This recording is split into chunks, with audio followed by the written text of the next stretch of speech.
All right, it's Back to Raw, show number 200. Tim, I know you've been on vacation for what, 7-8 months? What? Something like that. Yes, yes. You were on vacation when we did a very long cruise. when we did show number. You were on vacation. We did show number 199, and I knew I had to wait for you to come back for us to do 200 because it's a milestone for us. It's taken us a little over 6 years to get here. Seems like it wasn't that long ago we did number 100 though. Yeah, this seems to have flown by. And with 100, we got some past co-hosts on the show. We got one of the original ladies who was on the show with me, Jenny Wilson. I still work with both her and the other one from show number 1, Kristen Culberson. And I asked them both to come on tonight, and they both said no. They do not like doing this kind of stuff. So, but that's because they started on audio only. Yeah, and they did that for a favor for me, so I appreciate that. Them getting me started and everything.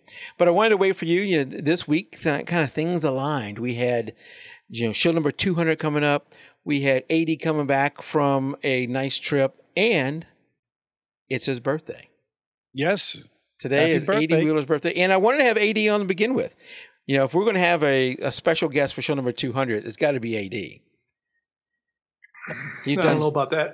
Well, you've done a lot for the show. You co-host with me on another show that we do, the photo review show, and you've been a great judge on the last 3 years, I think, for the photo contest, and then a lot of other stuff for us. So we want to thank you and have you on for show number 200. And while we're at it, I want to thank, we've had a lot of great guests on the show. I think of Rachel Brinke, who's probably held the record until AD for number of appearances. And now AD's number 1.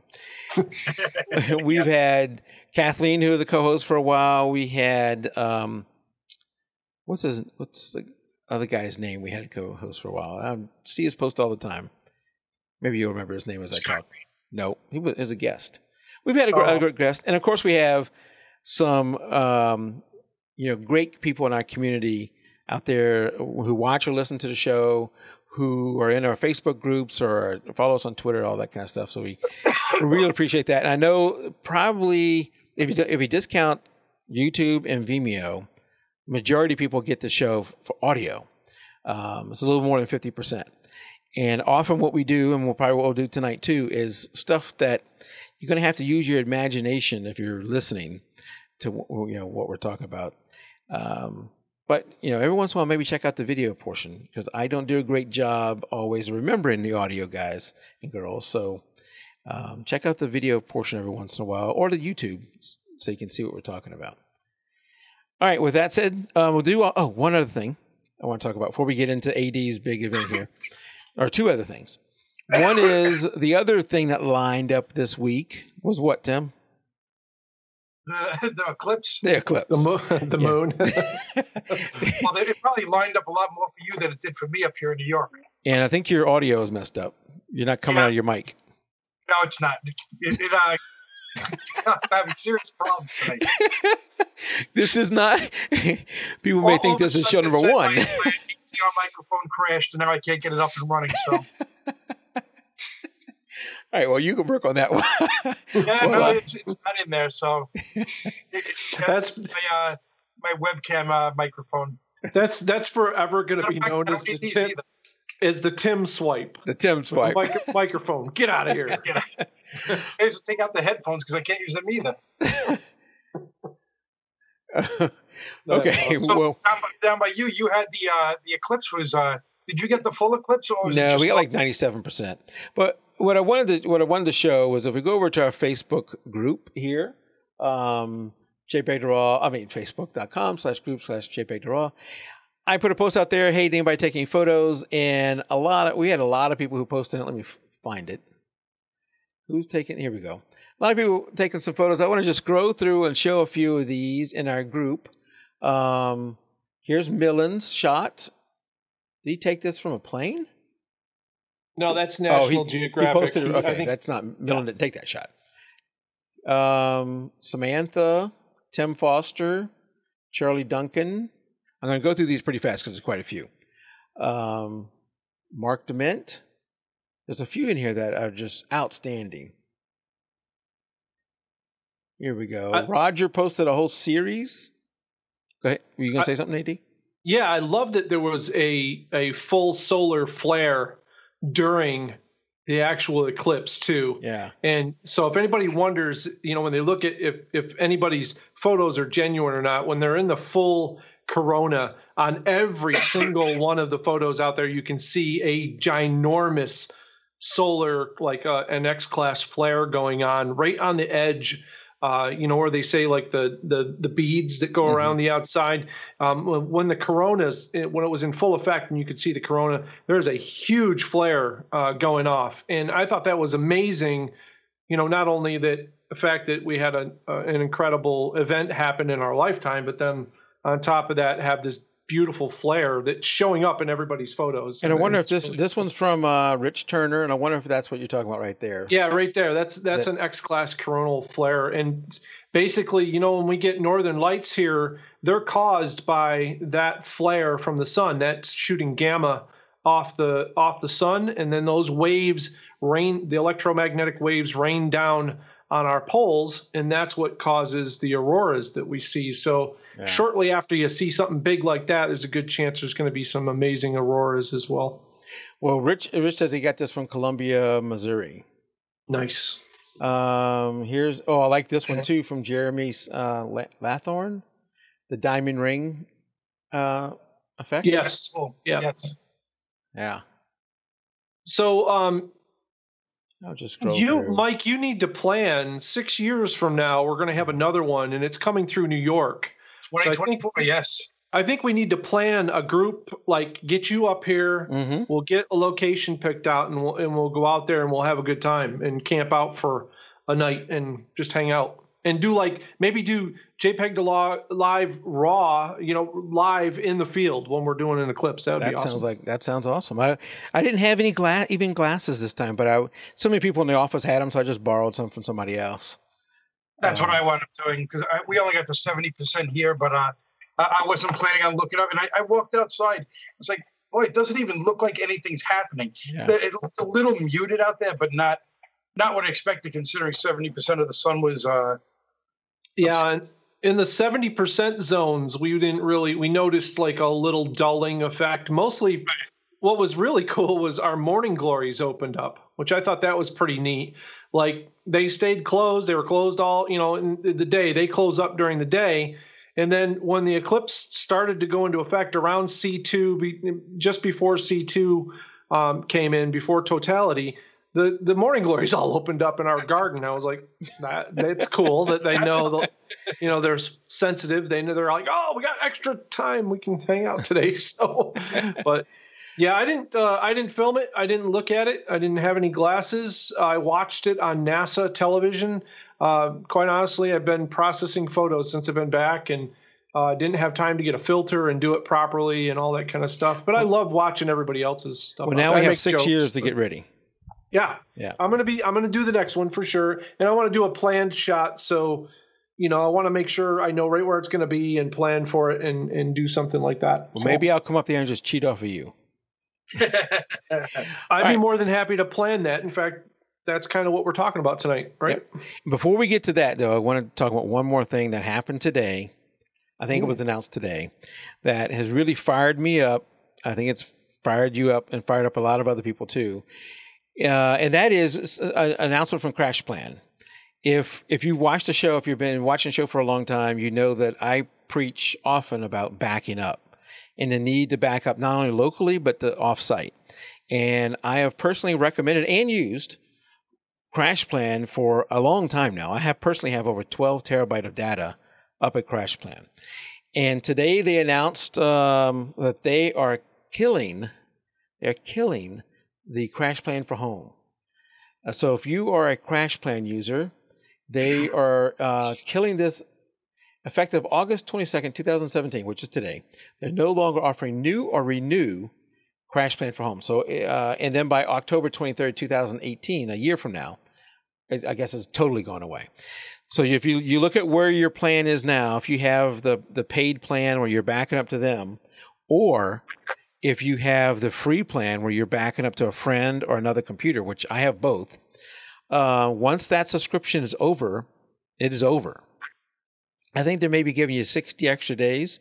Yeah, 2 months. Yeah. So I have two plans. One of them is the main one, the one that runs on my server that backs up to CrashPlan. It only has 3 months left on it. So 3 months, and then I guess 2 more months with the 60 days. And then my one where each PC backs up individually. So I'm paying for two. That one goes out in 9 months, right? Whenever that is, goes out in 9 months. So I got a little bit more time with that one. Right now, I don't have a good alternative, but the fact they're killing both is just awful. And that's why I'm wearing this shirt tonight. It says you picked the dumbest way possible to do it, because I understand their business. I understand that maybe the other side wasn't making money. I've met with them when they were trying to sell their service, and they did sell it to my company. And I asked them, I said, hey, I've got, at the time, I have 10 terabyte with you. Am I going to hit a limit where you're going to stop me? And they go, oh, no. Unlimited, we really mean unlimited. Sure they do. Yeah. Famous words. So, even if they were, but for me, if they were to kill the unlimited plan where I couldn't back up to them, but they allowed me to keep the one where I can just back up to another computer, which, how much cost is that to them? Next to nothing. Yeah, I know it has to, the authentication has to flow through their servers, but that's going to be such a minimal load that who cares? To kill that off too is really a knife in the back. And as a decision maker at my company, I can't imagine that we will renew the small business plan that we have when it's done. As the decision maker, yes. So I will be searching for another solution. I know AD is searching for another solution too. And when we find something, we'll be posting about it. But start making plans for something else. I renewed July 30th before I left on the trip. Oh, dear God. So. Yeah. So, and so I deleted my backups today. I'm done. I'm out. I have solid backups in the other room.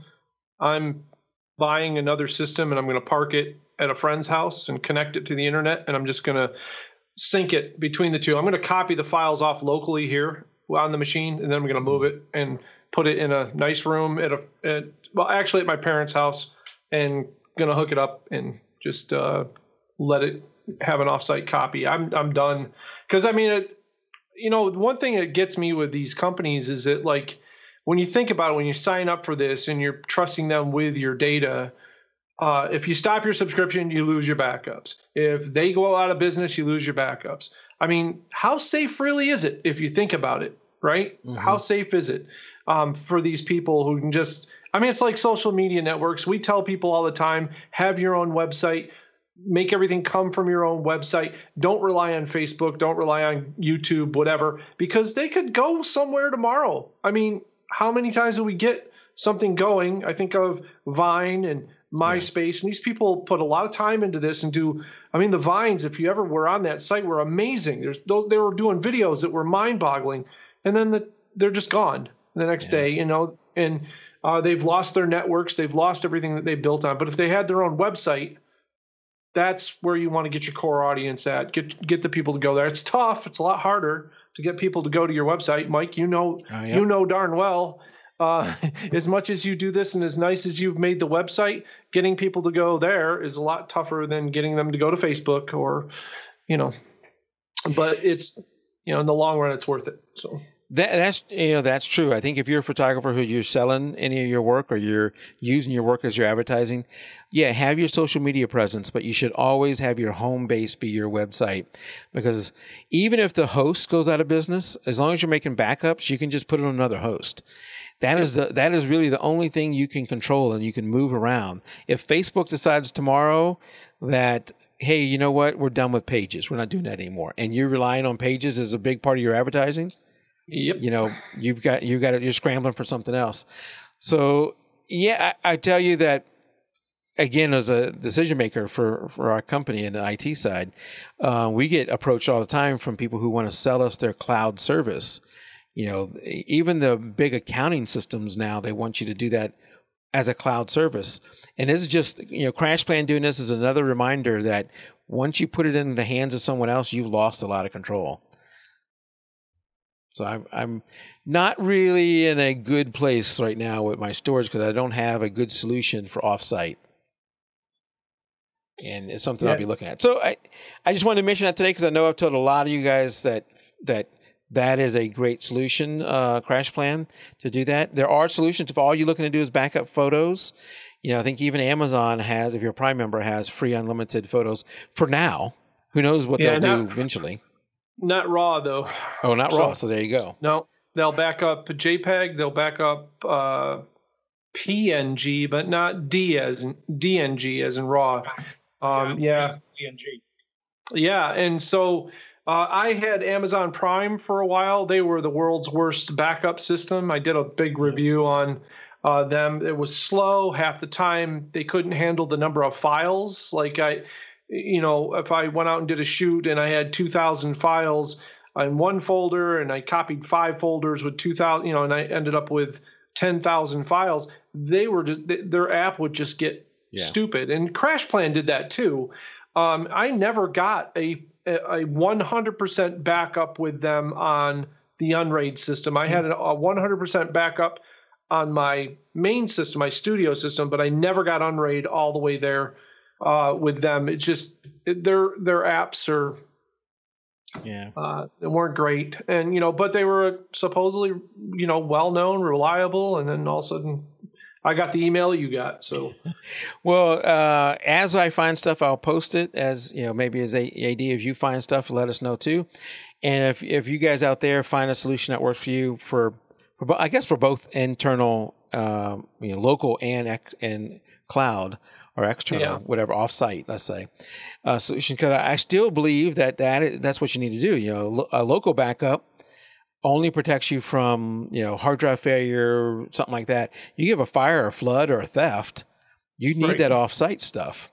So anyway, I just want to talk about that a little bit tonight. Yeah, and I'm gonna actually my Patreon supporters supported a series that I did on backing up your photos. Like if you've never done it before, how to do it, how to get started, basically I categorized everything as into what size hard drives you should be thinking about, how to measure your hard drive life, which a lot of people don't know how to do. That whole series is about to go live for the public. So I'm going to, the Patreon subscribers have all seen it and they paid for it. But I'm about to release that to the public, so I will make sure you get a link to that playlist. I think it's only 4 videos long that I did, but it just takes you through, from beginning how to organize your files in Lightroom, how to copy your stuff off in Lightroom or other programs if you're not using Lightroom, if you're using something else, and then how to gauge what you like.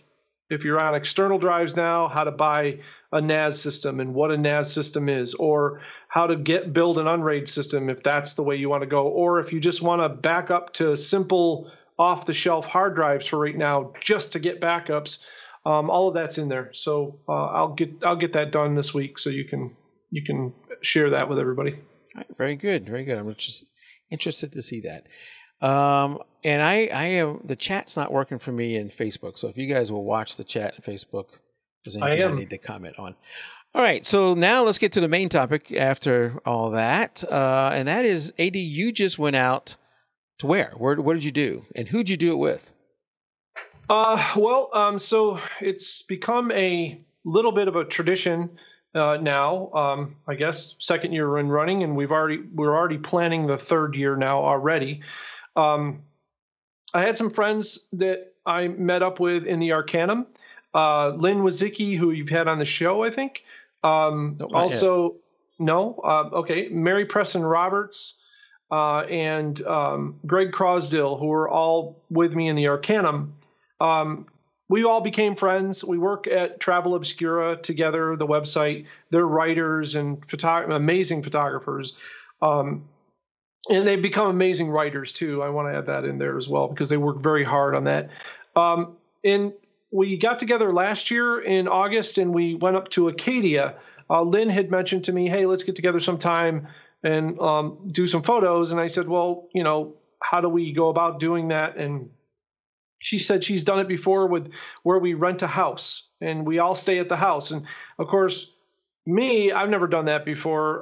One of the other photographers had never done that before. Lynn has done it, and I think Greg has probably done it. It might have been his first time too. And it was a little nerve-wracking, right? Getting a house with 3 other people you don't know. And, and you're in that house for a week, so you better like them. And it was wonderful. We had a great time. I cooked meals for everybody in Acadia because we were so close to everything else. We sat around at night at the communal table in this beautiful house in Maine, and we processed photos together. This house that you're looking at right now is the house that we just stayed in. This year we went out to Yellowstone. So we stayed in a place called Teutonia Village, which is basically on the Idaho side. This was the house that we rented. This house was unreal. We were only the second people to stay in this house. It was brand new. It had a full view of the Teton Mountain Range. Every morning we got up, we saw a whiteout of the mountains because there was all the fires and everything. We did have a clearing on the last day, which was gorgeous. But this house was absolutely amazing. Hot tub inside, hot tub outside. Just amazing for the week. We all, at the end, we're all like, we don't want to leave. We don't want to leave. We're gonna hold up here. And then we remember we were in like Idaho and Wyoming where we would get shot if we tried to do that. So we decided we would go. But this place was phenomenal. And there's no place you can stay in Yellowstone that's like central, really. I mean, you could stay in Jackson Hole, but Jackson Hole is going to run you at least $600 to $1,000 a night. Wow. This house was only $400 a day. Now you split that between 4 people, and suddenly this is a very affordable. That's insane. Right. It's an entire house, right? So we did this in Acadia too. The house was nice in Acadia, but it wasn't this nice. This house was ridiculous. I mean, I can't even, you look at it and you're like, yeah, it's pretty and nice and everything. But inside it was all authentic. It was all real. It was just phenomenal. And so for that price, we were like, hotels, who wants to stay in a hotel when you can have a whole house? And we had the communal area where we could get together at night if we had any energy left from the day's shooting. And it was just great. And so next year we're planning on, and this is not in stone yet, but we talked about it and everybody seemed to be like, whoa, this sounds great. Night photography in Moab and Arches National Parks. So we may go there next year. Not sure yet. It may change. This original trip this year was supposed to be Jasper and Banff, but border crossings in and out of the country got to be kind of a pain in the ass. So we decided that we would skip it this year and we'll go out to Yellowstone. And it was phenomenal. We drove while the rest of the group flew. Danny and I drove. We actually were gone for 2 weeks. We left. That, by the way, is the largest cow in the state of Wisconsin. I think it's Wisconsin. I need to go back. I was going to say, was that a real cow up there? No, that was not a real cow. I'm looking at it like that's.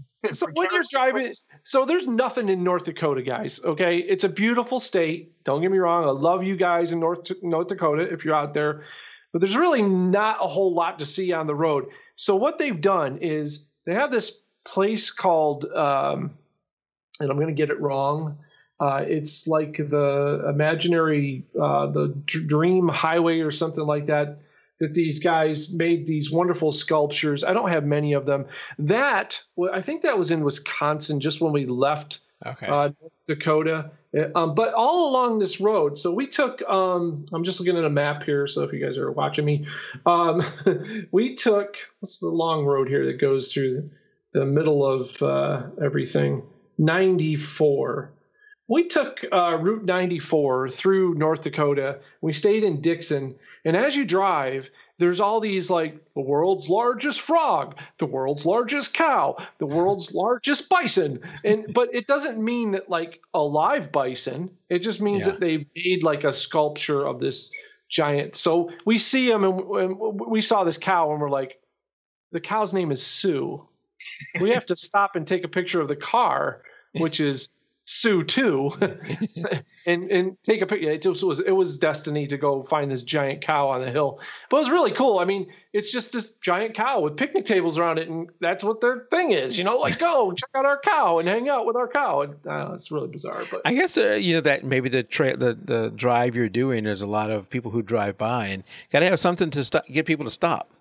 Well, there's so many so it's a classic. Like we followed Route 66 one year.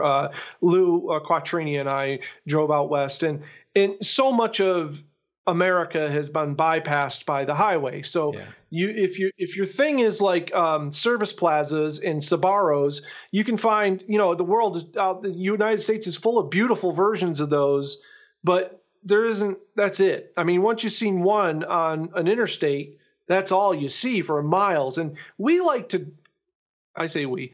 like to drive out because I love seeing this country. I love meeting the people. I don't care who you are. I like to meet you.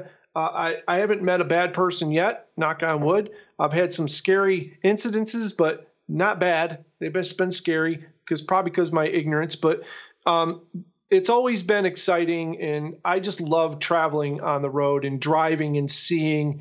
And I've flown out west, and it was a thrill to do, and I'll do it again. I'm sure we've got some things planned. But as that drive is just, you think about the people, and here I'm cruising along at 85, 90 miles an hour because the speed limits are 80 plus out there. Wow. And you're just thinking to yourself, wagon train. Oh my God, like how? There were no roads. There was nothing. And you look at the terrain and you just think to yourself, and there's that certain thing that gets in your head as you're traveling that I don't think you get from flying in a plane. Flying in a plane is great. And I know we have to do it because Danny sacrificed, she sacrificed a lot because she had to, leave work in the middle of a busy time and then all of a sudden get out there and then come right back to work. I mean, it was not amazing for her to do that. But she did it so that we could enjoy the road. And we always we have places we love to go to. We always go to Chesterton, Indiana, which I know is a really weird thing, but it's right on the route that we go. And there's this beautiful little restaurant there called the Octave Grill. And they make these amazing burgers there, and they have craft beers. And then when we're done, we get down to Lake Michigan, and there's a beautiful beach there called Indiana Dunes State Park, and it's a big sandy beach with overlooks, and there's some in that collection. There's some sunset pictures of some people walking on the beach, and there was some lightning pictures that we got of a storm. That was all while we were just there after dinner. I mean, it's ridiculous. How long did it take you to drive? So it's three. It was 4 days out because we stalled a day in the Badlands because we wanted to explore the Badlands a little bit. So we dragged our heels through the Badlands, and we stayed in Spearfish, and we stayed in Sioux Falls. So we kind of pinned that in there. Okay. And then on the way back, we kind of did a rush 3 days back. And so it's like the way we gauge it is we don't like to drive more than 9 hours a day total. Now, I know that to a lot of people oh, 9 hours, good God. It really doesn't. It goes by really fast, especially when you take the time to stop. When we see something, we don't just bypass it anymore. We're like, we might not be by here again for a long time. This might be gone. We stop. We'll take a picture of it. We enjoy the moment. So we plan that in our day. Is Danny a photographer? Danny is she paints and she does some cool stuff, but she also is learning photography. So I got her a Sony A6000 year before last, and just said, here, take this and go play with it. And her hanging out with Lynn and Mary and Greg and me, she doesn't learn from me so much. I try not to push that on her. I'm like, if you want to learn, ask. And if you don't want to ask me, ask them or whatever, or watch them. I think her photos this time around were phenomenal compared to Acadia and before. So she's picking it up quite well. And then she likes to paint the photos that she takes. So she'll take a photo of someplace and she'll bring it home, and then she'll watercolor it or paint it. And there was a running joke when we were out there that she would bring out her watercolors while the rest of us are all doing our photography thing. And we would walk in front of her and be like, oh no, we walked in front of her super long exposure. We didn't mess up your shot, did we? Oh, so long as you don't have to worry. A little photography geekdom there. But and the reason I was asking, because I think if I took my wife, who's not a photographer, not really interested in it, she would be totally bored, and I would feel that and feel some responsibility with her to say, all right, let's go do something else. So I think it's great for me. I would want to be with other photographers who gave you your space, went with you when you were ready, and weren't always pushing to hurry up. Well, yeah, it's interesting. And to her credit, we've been together since I was a musician, and she was actually a manager in a band when I was a musician. And she kind of learned me, learned how I was and how I am about my art and how I am about what I do. And she knows that when I am in that space, that I need to be in that space by myself. And one of the things we discuss, like I like to shoot abandoned things. I don't take her on abandoned shoots simply because they're dangerous. And I still have white knight fever. I've always been this way. But if I go into a spot, I feel responsible for everybody who's there. So I tend to like become a mother hen with everybody. And I'm especially that way with her. So we don't do, and I always make the joke, she's my get out of jail free card anyway. So I need someone at home that I can call in case it goes bad. But when we do these trips, she does her own thing. And I give her space as well, because we both know this time is the time to just kind of get away from work and get away from the things that we have to deal with at home. So there isn't a whole lot of sitting around hemming and hawing. She does her thing, I do my thing, and I don't worry about it. And she's been so great because she got all of the sandwiches ready for us for the days. I mean, and she loves doing that kind of stuff, so it kind of really works out well. And she always knows that, if you don't want to go and you don't want to deal with any of this, then you just say you don't want to go and you don't want to deal with it, and we'll figure it out. So, but yeah, I couldn't have a more perfect person to be my partner in this stuff for sure. That's awesome. So, Chuck, by the way, Chuck says he's over on our website. He says he grew up in North Dakota, and you're right. There's nothing here.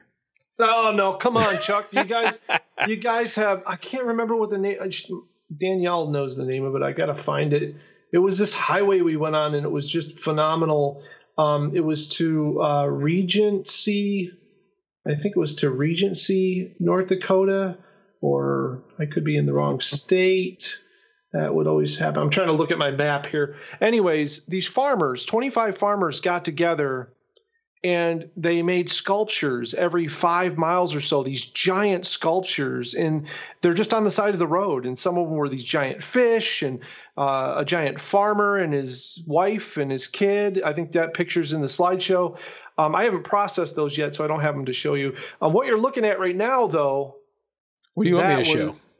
Well, what you're showing right now is absolutely this was at the tail end of the trip. Day before the last day we came home, we found this place by accident. So this place is Dr. Evermore's Forevertron, and it's in the middle of Wisconsin. And it is this amazing sculpture like park museum that this guy, basically he was a scrapper, and he would, not a scrapper, a demolitions guy. Let me get this right because I don't want to screw this up, because he's an amazing gentleman. And I'm going to be doing a story on him. And we're actually trying to go back, and we're trying to raise money for them because they need help there very badly, or this is going to go away and they're not going to have it to show people anymore. One man did all of this stuff here, and he was a demolitions expert. And he basically, what he did all of his life was destroy buildings and destroy things.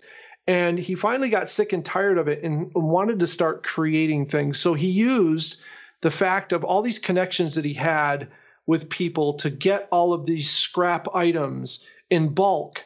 And then he started making them into things. And he made this huge story called the Forevertron, which was basically supposed to be this magical steampunk gateway to heaven, that Dr. Evermore would get on this thing. There would be this huge, I mean, it's a wonderful story, and I'm going to tell the whole thing on my blog with all the photos.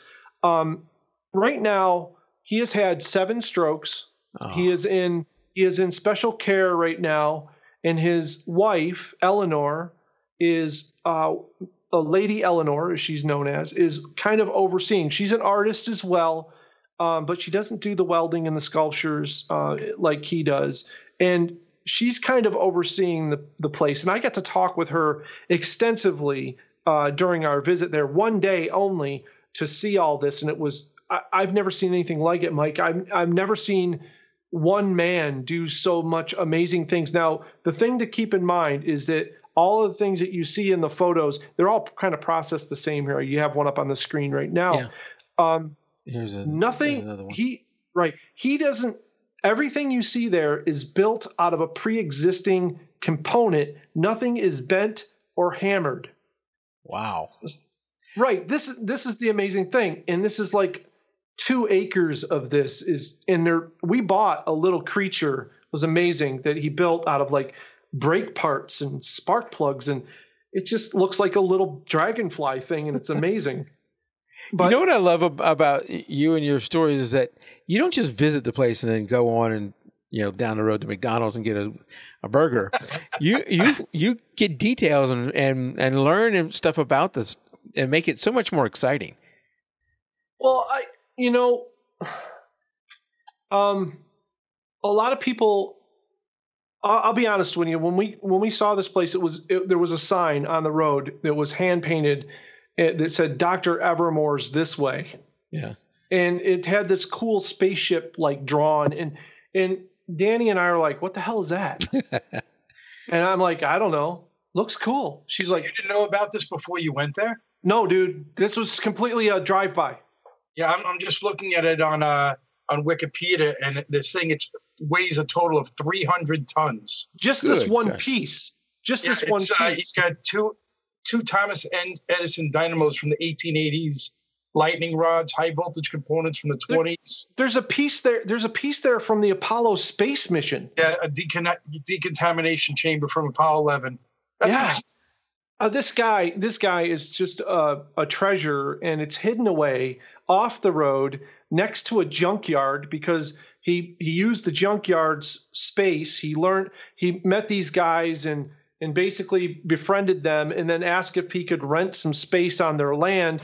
And he wanted it close so he could go in there and pick stuff, right, and then come out, and build. So he had this resource. Plus, he could have things salvaged and brought there because the trucks could, get there and dump the stuff, and then he could make a deal with these guys. And now the salvage yard is like, his stuff is worth so much money. They're like, the salvage yard wants them to sell off the pieces for scrap because there's so much amazing stuff there. And this is an amazing thing that not a ton of people know about. American Pickers went there. They did a show there. Oh, wow. And since then, she's been having trouble because anytime anything gets blown up that big without context, people automatically think they can go there and buy things and all this stuff. And most of the stuff there is not for sale. They have little things for sale. The main thing is that it's not maintained anymore. It is watched and it is protected right now, and they are doing that. But the problem is that they can't maintain it. They can't cut the grass. They can't, which I thought when I was there, I was like, dude, this is amazing. Like, keep the grass, keep the weeds. It looks awesome. But they know how it was when they first did it and how they want it to be. That entire Forevertron was actually like a giant jungle gym, and you could climb all over it and see all of the neat things, the centerpiece lit up and all this amazing stuff. Yeah, that looks like either a roller coaster or, a walkway where you got a handrail. Yeah. And you could, there are walkways all the way around it, but now it's in disrepair. They've had vandals come in there. They had, she told me a story about people coming in and spray painting on everything. And and them having to, and just they need. So my buddy Walter and I have talked about Walter Arnold before. You need to have him on the show for sure. Walter's out there in Facebook tonight. We've got an email out to Eleanor, and what we're trying to find out is if we can do a shoot there and raise money for them through the sales of prints or by donation or whatever. I've even considered, this is going to blow your mind, I even mentioned it to Danny. I'm like, I want to go there and be the caretaker. I want to take it over. I mean, I'm not kidding. It is that amazing and hit so close to home with me when I was there. And it was, I'm like a child of weird signs when they pop up in your face, like you should pay attention once in a while. And I just think that anybody who's into steampunk, do yourself a favor, find this thing on the map, watch for my story coming out. I will get you there. Go there, make a donation to them, appreciate what's there, and just be blown away by a real life kind of Willy Wonka-esque in reality. Like it's really there, and it's really hard to believe that when you see it, you're going to be like, one man? Are you kidding me? And the imagination is just, I don't know. It affected me the most out of the whole trip. And I don't mean to belittle the Yellowstone trip or anything like that, because that was another whole amazing thing and a wonderful thing that I can't wait to do more of.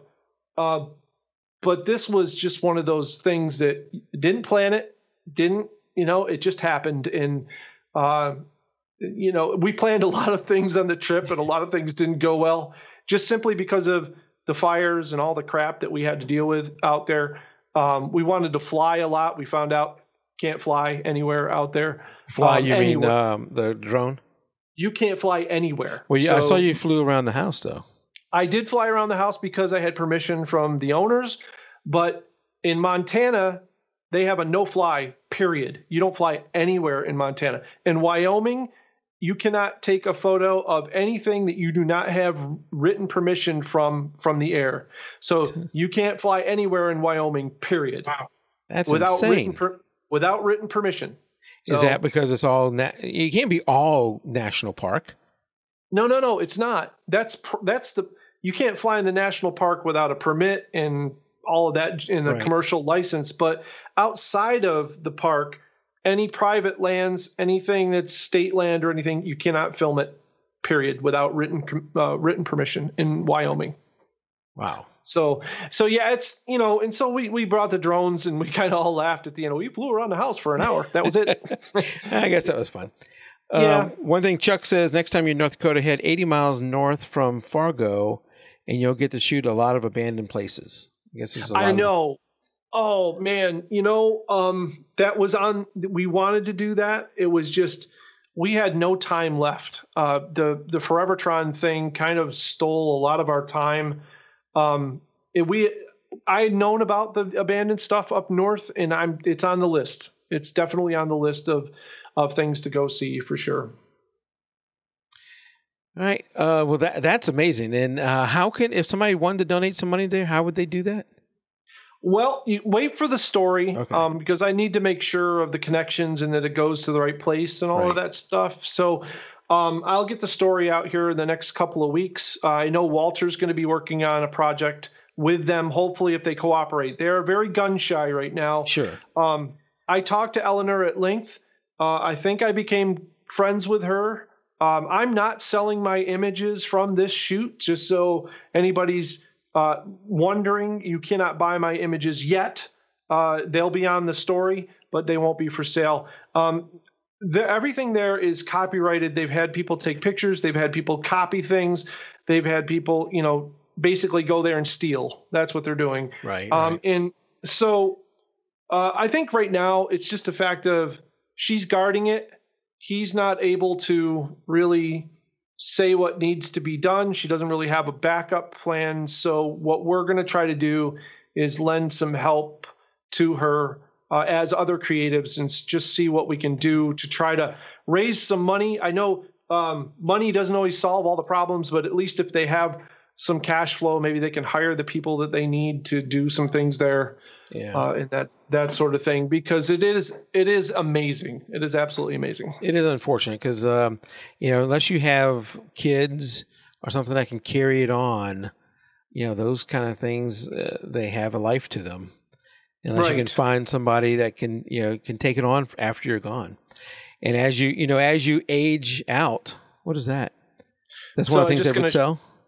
I was just going to show you. You can kind of see it there. Yeah. This is the Forevertron. It's stamped into a cool. It's stamped into a coin, a pewter coin, and then on the back you can't see that, but there's the UFO kind of looking thing. But we bought this. We bought a sculpture which was $130, but the thing is that we didn't mind after talking to her and knowing the situation that was going on there.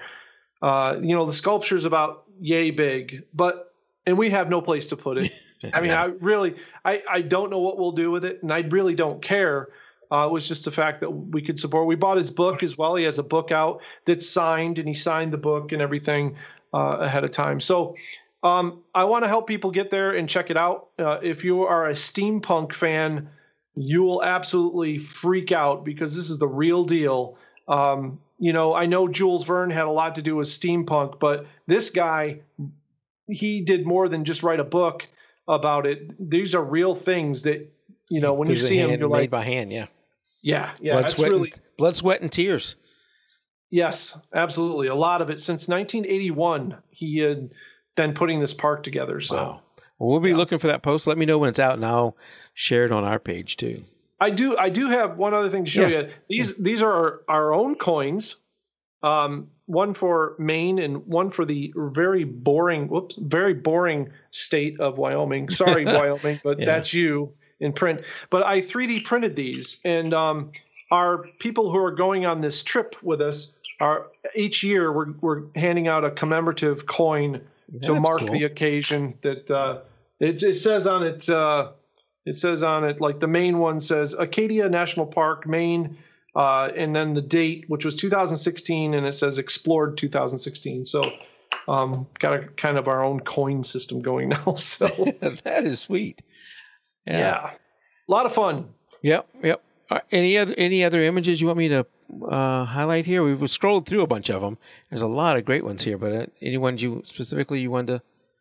I think the image that I'm most proud of, I always pick one image from the entire shoot. In Yosemite, it was the storm over Half Dome and through Yosemite Valley from tunnel view. And then from Acadia, I don't know. Acadia had so many cool shots. I don't think I had any one favorite from there. And then this year from Yellowstone, once again, it was the Grand Teton Mountain Range with the storm that I processed in kind of the red color. It's pretty easy one to. Is it this one? No, that's actually from the Beartooth Highway, and that brings up another thing. The group did not attend the trip to the Beartooth Highway. Danny and I drove that on the way out, and we had thought we had driven on the entire Beartooth Highway before in 2010 when we were first out at Yellowstone. This was a repeat visit for me. And apparently we never drove up the entire road. This time we followed the entire Route 212 over the mountain pass and down into Custer National Forest. And let me tell you that it is, as far as I'm concerned, the best road in the United States that I have ever seen. And I've been on Blue Ridge, I've been on Skyline, I've been on Route 1 in California. I've been on a lot of highways. What makes this one so good? So, it drives to 10,500 feet. Okay. Up a winding pass with views like this the entire way. And when you get to the top, Mike, I had a hard time with Yellowstone in breathing and exercise. When I got here, the air was so clear and so clean. I had no problems. We hiked all over the place, running out of the car, and I never had any of the heavy chest or the heavy pounding in my chest, which you get in high altitude. Your heart will beat really hard in high altitude from the lack of oxygen because it's trying to pump more oxygen into your brain. I never had that when I was up here. It was absolutely amazing. And when you get to the top, there's sort of a plateau and all of these lakes. And there's lakes, and we were 1,500 feet above the snow line. Wow. In August. Wow. There was snow. So it was phenomenal. It was phenomenal. We got up there. There was a marmot family right alongside the road. They came out. They played around the car. We got pictures of them. There's amazing animals. They're like giant squirrels. I've never heard of that. I think you posted something about one of those, didn't you? Yes, the Marmot Whisperer, which is, if you type Marmot Whisperer into Google, there's a fake story out there about a kid that supposedly the marmots love him. Well, they love everybody. That's the problem, and you can get down to the bottom of it. But anyways, he shows you what a marmot is. It's like kind of like looks like a large beaver without a tail, but a cross between that and a raccoon and a giant squirrel. But they're huge. This thing was enormous, but really friendly, and they're not, they don't attack you or anything. They like people, unfortunately. And it just was an amazing experience. And the skies there was a storm on one side, and in a couple of pictures, I think past this one here, there's a storm coming in from one side, and a lake. Oh, that's back at, that was the let me see. Might have been backwards, I think. I don't know what order I have these in. There was also that one's from up there. So that was amazing. So there's a hairpin turns all the way up this mountain pass that you have to drive on, and you can only drive it's hilarious. So I got to tell you about this one part. So when you get to the crest of the mountain, you suddenly go into Wyoming, right? So there's a sign that says "Welcome to Wyoming" at the crest of this mountain, and Wyoming state speed limit is 70 miles per hour. There's a sign, and I didn't get a photo that says 70 miles an hour, and then all it is just switchbacks. Like there's no way you're ever driving 70 miles an hour. But they, so that's kind of their idea of a joke up there. But so this was amazing. This was on a hairpin turn right there, and a storm had just moved through, and we walked probably 300 to 400 yards out on this steep cliff hill. And it doesn't look it there because I used a 15 millimeter fisheye lens. So it kind of looks fairly flat, but that actually was quite a drop off there. And if I would have gone another 30 feet, it went straight down to these beautiful mountain vista lakes below. And it just took my breath away, even though I could breathe just fine. Danny took all these pictures. She loves flowers and stuff. She took all these pictures. There are these flowers that were like the size of a pinhead up there.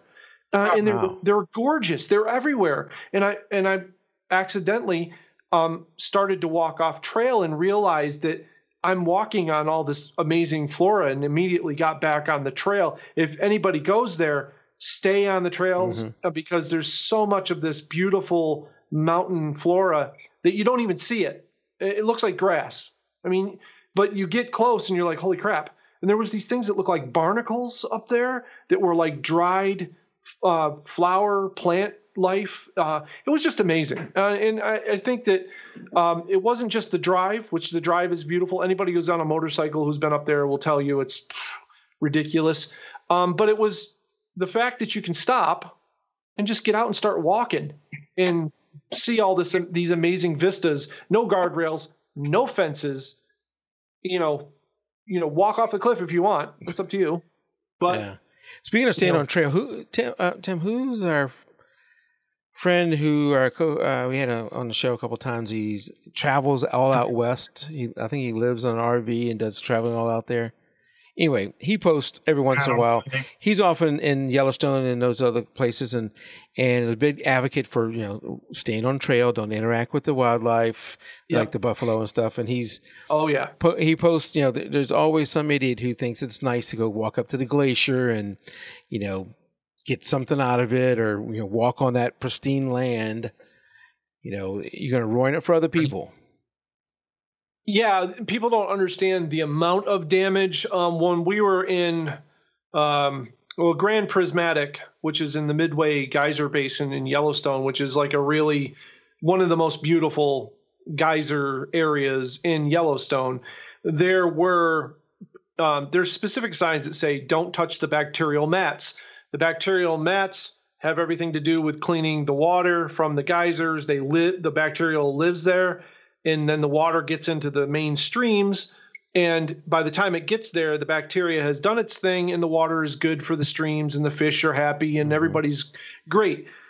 There's signs that say don't touch the bacterial mats, you'll destroy them, they're very fragile, blah, blah, blah. And the reason why they don't want you to do that is because if you destroy enough of them, they suffer, they don't grow back, and then the water that gets to the creeks is contaminated, and then the fish die, and then the bears die, and you don't realize. It's a cycle.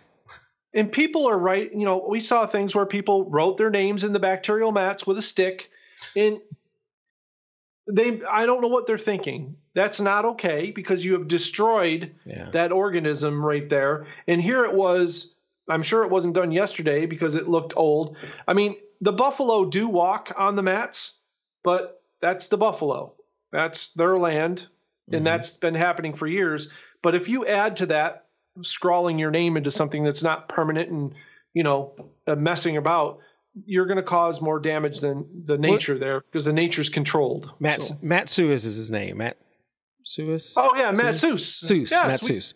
That's who I was trying to talked to Matt. Yes. Yeah, I talked to Matt just before we left.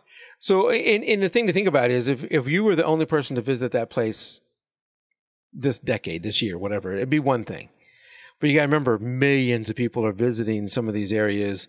And if everybody decided, hey, I'm going to write my name in that. Hey, I'm going to go step over here. I mean, we'll destroy it in no time. Right. And they see one person do it and suddenly they think, well, I can get away with it. Go there. Yeah. Yeah. And the thing is, Mike, millions of people are visiting all of the places all of the time. Right now, the national park system is really overcrowded. Acadia is basically, a lot of the national parks are looking to go to a reservation system because they cannot handle the crowds. Too many people. Yeah. Well, there's too many people. You can't police them. You can't, make sure nobody steps off a cliff or steps, because people are going to do it. They just, we saw a lot of cases with, just in our short time there of people doing stupid stuff. I saw a guy, riding. Here's one thing. Don't take your motorcycle through Lamar and Hayden valleys. I mean, I saw so many motorcyclists go through these valleys and end up in situations because there are buffalo and there are bear on the road, and a bike is a threat to them because it makes noise and it doesn't look like a car. And you have no protection. You have basically, you're on your bike and you can make noise on your bike, but a lot of times an angry buffalo looks at that as a challenge. I saw a guy, and I've got a few photos. I didn't process my Lamar Valley yet. I've got tons of photos of buffalo. If you like buffalo, we sat through about 3 major, 60-minute slow ups where buffalo were just like, yeah, we own this place, so you guys can just get out of your car and take a rest. But I had an incident where a guy got up to the buffalo, freaked out, got off his bike, and then tried to hide behind his bike. And here the buffalo's like, you're messing with me, right? Yeah. And so in April, there's plenty of information. Like in April, the buffalo are in rut. So the males are all trying to find a female, and they do mate and stay with the female, which I thought was really cool. We saw a lot of pairs with calves, and the buffalo don't just roam around with every female going. They actually pair up, which is really awesome. But there were a lot of male buffalo that were looking for a friend, and they're in a not right state of mind at that point in time. So you bring a motorcycle in that's growling, and they all of a sudden think that's a threat to them. Like you're going after my woman or whatever. So yeah, I don't understand a lot of people. And of course you can't get through a lot of the park without doing that. But I think you should know when you go in, if you're on a motorcycle, you might want to avoid, that area or going through those traffic jams like that. Cause we did see a lot of situations where people were putting themselves in harm's way, and rangers luckily were there. But with the masses the way they are, we did see a lot of situations where there were no rangers. Like there's a lot of area to cover. Yeah. We also witnessed a head-on collision. Ooh. Leaving the park one night. I don't know whether the people stopped for an animal or what happened, but they had stopped, it looked like, in the road. Somebody came along at a high clip of speed, ran into the back end of the car, and the car in front went head-on into a tree, and it was the classic front end of the car wrapped around the tree. Yeah. And airbags were deployed, and no one was getting out of the vehicles. So I don't know how bad it was, but it probably was quite bad. Yeah. And it's just, you got to be careful in these parks. Everybody should have a good time, but you want to return home safely. Yeah. Right. And I told my gang going out there, going to Acadia is one thing, not a lot of predators in Acadia, but when you go to Yellowstone, you're on the menu. So you should, realize that, if you're not paying attention, there could be a grizzly bear behind you and you wouldn't even know it. Very rarely are you the only person that sees the grizzly first out there, but I'm sure it does happen to people, and attacks do happen. It was a lot of fun, but you got to be respectful when you're in the national parks. Absolutely. For sure. Chuck says out in chat, every year in Yellowstone, someone gets gored thinking bison are tame. He also says groundhogs are marmots, think Caddyshack. Yeah, exactly. That's actually, yeah. It says they were a little like groundhogs, but not like the groundhogs around here don't want anything to do with people. Usually if you see them, they run like heck. This guy was like really curious, wanted to know everything. He walked right up to the car, it's kind of scary because you realize that not a lot of people are like me. I'm not going to feed him. I'm not going to give him anything. I'm going to take his picture, but they're very curious, and you worry about people who don't, I got Cheetos in the car. Let's give him some Cheetos, which is not good for the animal, that sort of thing. But it's want more and more. Yeah, the other thing that happens in Yellowstone quite a bit is people fall in the geysers. Which wow. How are you getting that close to the geyser to fall in? Well, they think that they need to be closer to get their picture taken or something, and they walk out on thin crust, and then they fall in. And it happens more often than you think, especially if you look it up, how many people have been boiled or it's a horrible thing, but people still think it's worth that we saw. I'll tell you the most alarming thing we saw, and if I knew the guy's name, I'd say it out public, but I don't know. We were at Firehole Falls, which is a popular stop along a Firehole Canyon. So it is a canyon that you drive along with a steep drop off to one side. And then you come to this little parking lot that holds about 20 cars. And you have to cross a live road and stand on the edge of a live road to take a picture of Firehole Falls. And while I'm standing there, actually sitting there, I'm sitting on the edge on a rock, trying to keep myself from feeling I'm going to fall down in the canyon. Two kids, about 8 years old and 6 years old, start climbing down the side of this canyon by themselves. Crap. Right. And they're sliding, they're slipping, but they're making it. They make it all the way to the bottom. They look at the waterfall. They're there, and then they're in my shot for the entire time, of course. I'm just like, I'll wait. It's fine. They're not supposed to be down there. There's signs that say, do not enter, the area. But they were down there anyway. 10 minutes later, they start to try to make their way back up, and they're slipping, they're falling, they're sliding. All of a sudden, I see a guy come down from the right, comes down to the first rock landing, which is about, 10 feet from the edge of the road down this and this is all broken rock. So it's very slippery, like shale. When you get on that, you kind of just start sliding and go, right? These kids can't make it back up the side of the thing. And he's yelling at these kids. They're his kids. All this time, he wasn't watching them climb down there. Yeah. He wasn't paying attention to them while they were near the water. And then he's yelling at them. Probably because he's ready to go or something. Right. Yeah. I'm like, you got to be smarter than that in these parks. These parks are, there are plenty of places to kill yourself. Yeah. Sometimes you can get in something you can't get out of too. Absolutely. Yep. Yeah. And there isn't a ranger. Yellowstone Park is huge. And if they're busy with a bear somewhere, it might be 40 minutes before a ranger can get to you. So, yeah. Crazy.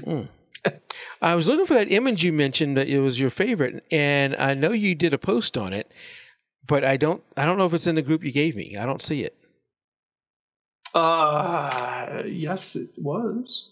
Should I share a link or something? How do I get it to you? You can share a link, and then I can pull it up. All right, let me see if I can. It did start out as my favorite shot. In fact, it took me by surprise, actually. It was a panorama, so I didn't really know what it was going to look like until we went to like Schwabacher's Landing, and, we went to Mormon Row and all the classic places that you go to when you're there. While you're looking for that, Greg says, such a cool time. Every photog needs to seek out adventures like this. Yeah, I need to do more of this. Now both of my kids are off at college. It's just me and my wife here. Of course, they're off at college, so money is going off to them at college. Yeah, my youngest son wasn't even there for 3 hours before he was emailing me wanting money. but they're off there. I'm going to have more free time, and eventually one of them is going to get out of college, and hopefully I can start doing some things like this. Right, our first trip to Yellowstone, Mike, we went for 10 days, and I think our total budget was $1,400 for the trip. That's not bad at all. 10 days. Wow. Yeah, so we stayed in West Yellowstone at these little cabins. I mean, it wasn't pretty for us, but we did it. Yeah, but you have great memories of it too. Well, we do. And, I took all of the wrong equipment my first trip. I wrote about it on my blog. The very first time that I went out there, I took all of the wrong equipment with me. I didn't know what I was doing. I thought I knew what I was doing, but it taught me I didn't know what I was doing when I was out there. So yeah, that's the photo. I actually was working on that while watching Game of Thrones. Don't tell me I haven't seen the current season. No, I won't tell you, but it's just sometimes when I'm watching movies or I'm watching, I usually have my iPad. Yeah, it's like I found it years ago. I found that the old movie Legend, which was Tom Cruise and was it trying to think of the guy's name, Tim Rice. He played the devil guy, but it was about unicorns and it was a fantasy movie. It was Tom Cruise's first movie, I think, or second movie, Legend it was called. And I have the director's cut, and it's always been a favorite film of mine. And it wasn't like probably 3 years into my developing my process and the way I do things that I realized that this vision of the movie was kind of stuck in my head. And when I watched the movie, I'm like, holy crap, I've been like emulating this look in my photos, and I never even realized it. So I do take a lot of ideas from movies and television and things that and music too. But this one was Game of Thrones. It just made me think of this is called There Be Dragons. Yeah, is the name of this photo. So it just was an amazing moment. We pulled over and we got all of those sunray photos that you see was from the same time. And we just sat there in awe as the sky I took a time lapse, which I have not processed yet, of the entire sky changing and just this clouds coming over the Grand Teton mountain range and just how the mountains were just dictating where the clouds were going to go. Mm-hmm. And, it was amazing. And the sun just came right down on the Grand Teton perfectly, right down the center. So how long were you here at this spot watching all that? So we got there at about 7 p.m. and we stayed until 9. Okay. And so 2 hours in one spot, and then it was so changing. I mean, every time we thought, oh, we're ready to go, the sky would do something else, and we'd be like, no, not ready to go yet. And when we ended up going, it was really neat. We ended up going to this place for dinner in Moose, which is right down the road. in this. We go in, we sit down, and we look out the window of the restaurant, and they've got perfectly framed in the window. The Grand Teton Range is perfect. I mean, they built the place, haha. When you sit here, you're going to get this beautiful view. And we sat there and we watched twilight go down and the light finally fade from the back of it. It was just amazing. It's a magical place, yeah. As a kid, I went to the Grand Canyon, but I've not been out west ever since then. Yeah, the big thing for the West for me was just so my first big trip was to this exact spot. I think this is why it resonates with me a little bit. So my first big trip with Danny was we went to Yellowstone, and I'm like, I'm going to start my portfolio, right? I'm going to build my portfolio with this trip. I'm going to shoot Yellowstone. Amazing. And so we drove out. We got to the Grand Teton range, and I went to this exact spot, and I sat on the edge. There's like a little berm that goes down and probably a 75-foot drop to the valley floor from right here. And you sit on the edge of it, and we just sat there and we watched the sun come up. And out there, it's really cool because the very tip of the mountain will light up first. Yeah. And then it kind of draws the light downwards, which is exactly opposite of what you think would happen. But it's because the mountains behind you are actually dictating the line of light. So we watched the mountains start to glow and become this beautiful thing. And I had this epiphany while I'm sitting there that the whole world is so ginormous. And here I am, one person, little teeny tiny me, in front of this. This is just one part of it. And I had this epiphany that, we're just a speck on this planet, but then one person can do so much in such a large world. It was like that epiphany to me that, and I'm not a very, spiritual kind of person, even though I'm very connected with things around me a lot in a different way. It was a cool moment. And I always wanted to go back and to be able to go back with Lynn and Greg and Mary and share this experience with them. Mary had been there before, but Greg and Lynn had never been. So I got to show them a lot of these first time moments and take them to famous places that famous photographers has shot, like Schwabacher's Landing, and take them on some dirt roads. And we did our fair share of, we drove the Moose Wilson Road, which is a 4-wheel driving road from Moose. It's the old road that goes from Moose to Wilson.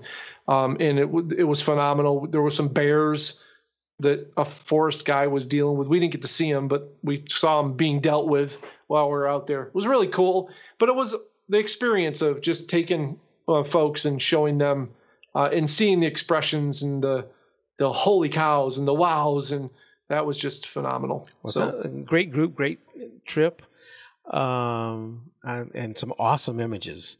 Something that, we're showing out west. I know some of our listeners are in Canada and Europe and all over the world.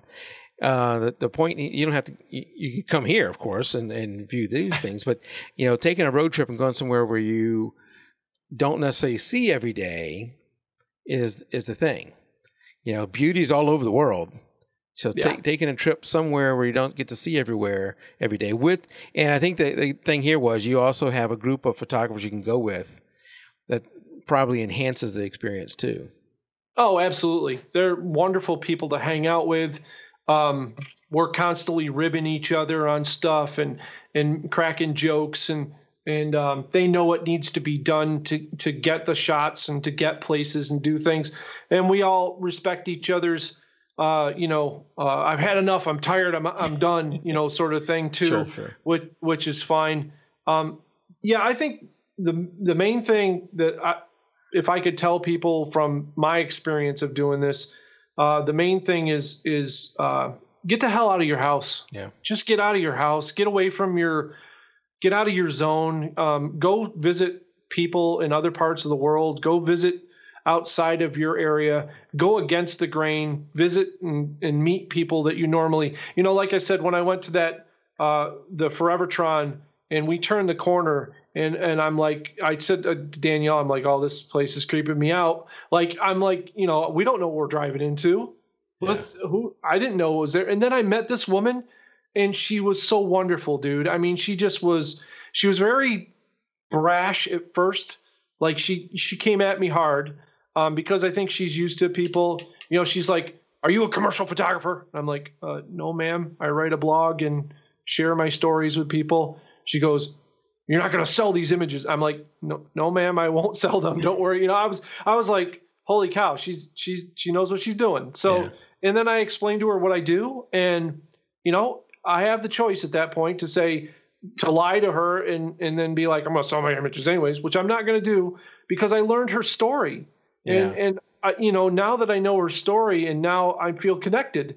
I think it's important for people to do more of that. We get a lot of Facebooking time in, and we think that's the real world, which it's not any remotely. People on the internet are not real, just so you know. I'm not real. Mike's not real. Tim's not real. This is not real. Play Mike on TV.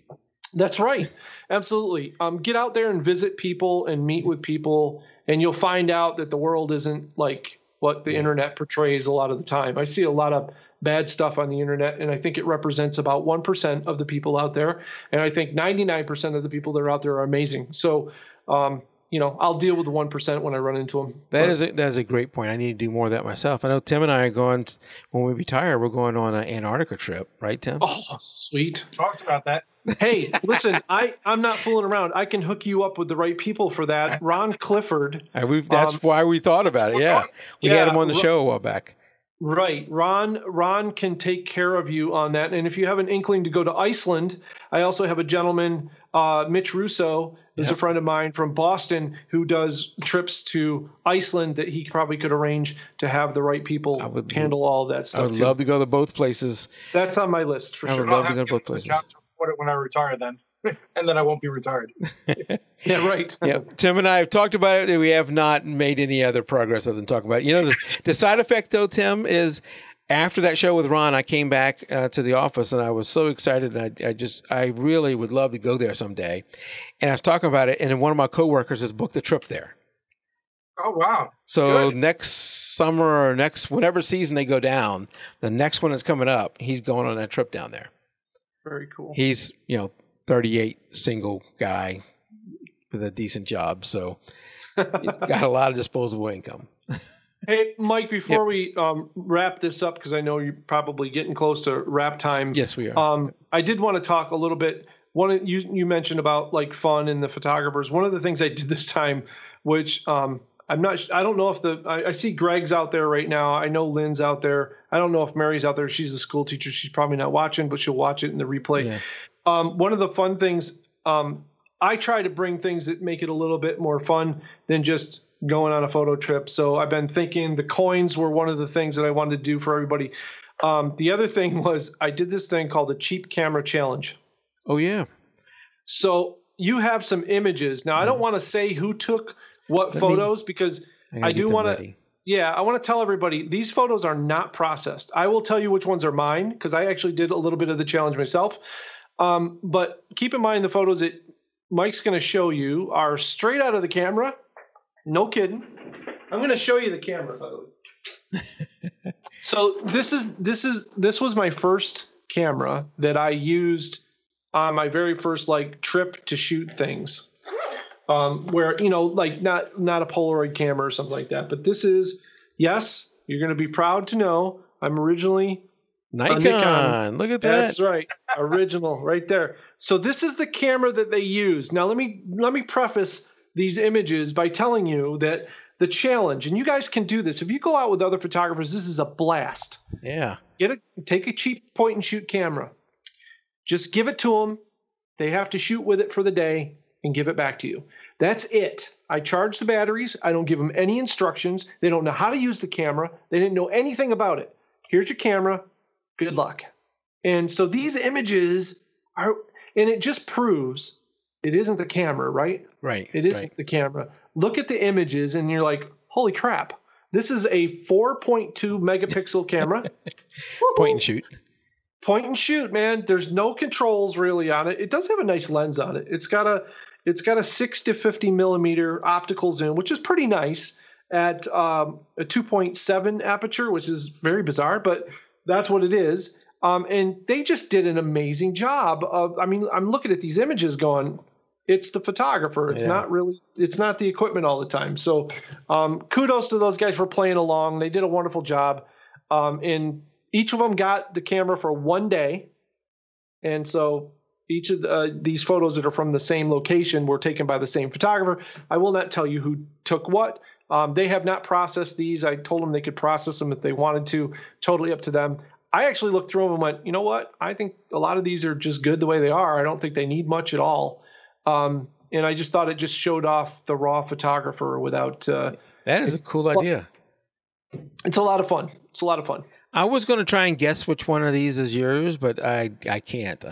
I would get it wrong. Well, no, mine are at the end. Mine were the last 2 or 3. So these are not mine. These are from the group. They're way better than mine. I think mine's a picture of a waterfall. That's mine. Okay. And I climbed under a bridge in Yellowstone. Don't tell anybody. And the next one is mine, I think. And that one's mine. That was so cool. So that's at 10,500 feet. And see the lake on the right. Oh, let me go back to it. Hold on. And then there's another lake beyond that. Yeah. So you see there's like this pool was about 5 feet higher than the lake was beyond it. And I have another shot that I processed that has a reflection of the mountain beyond it that wasn't with the cheap camera. It's not with these. Okay. No, it was with the good camera. Okay. In all the time I'm doing it, just so you know, there was a herd of cows standing right next to me. I'm not kidding. The cows up there are free range. So they're just wandering around. They walk right up to you like, what are you doing? It's crazy. No fences, no nothing. Just walking around. And none of these are post-processed. They're straight out of the camera, right? No post-processing on any of these at all. They were just ripped from the camera just before the show. That was the last thing I copied over. So that adds a little extra fun to the trip. Well, it's just, I was just trying to break it up. A lot of people can be uptight, and this helps people get their minds off being uptight a little bit.